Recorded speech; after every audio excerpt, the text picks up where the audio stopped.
Vendimi i gjykatës kushtetuese, pavarësisht se nuk është një vendim përfundimtar, do lë hapësirë sërish të presim që gjykata kushtetuese të bllokojë me vendimin e saj të mos bllokojë luftën kundër korrupsionit, por gjykata kushtetuese në fakt përmes këtij vendimi ka krijuar hapësira për të delegitimuar gjithë sistemin gjyqësor, gjithë shkallët e gjyqësorit në Shqipëri. Domethënë qoftë gjykata në shkallën e parë, të cilën e ka rrezuar në një farë mënyrë e ka rrezuar tani për tani, qoftë gjykata në shkallën e dytë, të cilës nuk i ka dhënë hapësirë dhe mundësi që të vlerësojë vendimin ose apelimin e mundshëm nga zonja Balluku për vendimin që ka dhënë gjykata e posaçme, dhe natyrisht edhe gjykatën e lartë, e cila duhet të ishte pjesë e këtij cikli të ankimimeve të zonjës Balluku dhe të avokatëve të saj.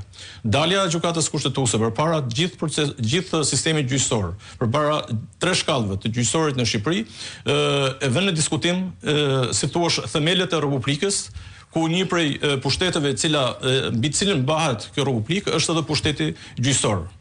Pra e hëngri presionin. Gjykata kushtetuese e hëngri presionin dhe të gjithë kemi pritur në fakt që do ketë një vendim të ndërmjetëm i cili do të realizojë një paqe me Edi Ramën, po ndërkohë do na lejë edhe ne me një farë pikpyetje, domethënë edhe ne nuk kushdo tjetër, domethënë përveç kryeministrit që mund ta di se si do jetë rezultati final, askush nuk e din se si do jetë rezultati final. Dhe çfarë fiton kryeministri me këtë një muaj? Kryeministri është dakord me Basirin, kryeministri nuk fiton asgjë, kryeministri ka fituar, ka marrë kosto dhe ajo kosto do vijë duke përforcuar edhe nëse gjykata kushtetuese vendos në favor të tij. Është krejt e pamundur të ndërpritën proceset e hetimit. Jo vetëm procesi i hetimit i cili ka lidhje me zonjën Balluku, po edhe me fijet të cilat e çojnë zonjën Balluku, nuk e mbajnë më çështjen vetëm tek ajo, po e çojnë më tutje tek kryeministri Edi Rama. Tani thuhet që çështja Balluku është çështja Rama, nuk ndahen. Absolutisht është çështja Balluku, çështja Rama, dhe këto 20 ditë ne kemi parë që kur gjykata e posaçme dha vendimin për izolimin e zotit Berisha.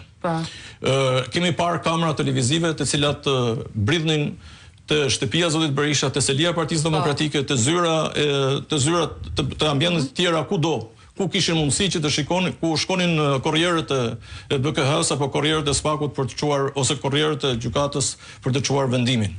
Dhe ndërkohë ne kemi mësuar vetëm pas 20 ditësh që Byroja Kombëtare e Hetimit përmes hetuesve të saj ka bastisur kryeministrinë. Vërtet. Dhe në fakt ne kemi një bastisje të kryeministrisë, nuk e dim sa ka qenë thellësia e kësaj bastisje, nuk e dim nëse fokus ka qenë thjesht zyra e zonjës Balluku, por ama kjo polemik e Ramës me hetuesit të BK-s, kësaj radhe për Patllakën, është në fakt faza e dytë e kësaj polemike. Faza e parë është atëherë kur tha para një vit e gjysmë që kujdes mos më kërkonin telefonin. Çfarë do të thotë se ka patur një kërkesë për telefonin e tij, një kërkesë e cila nuk është ekzekutuar pas këtij kërcënimi që i është bërë publikisht. Ta mbaj telefonin se materialet e kanë marrë. Cilat materiale? Ka diçka solide. Çfarë materiale kanë marrë? Për tek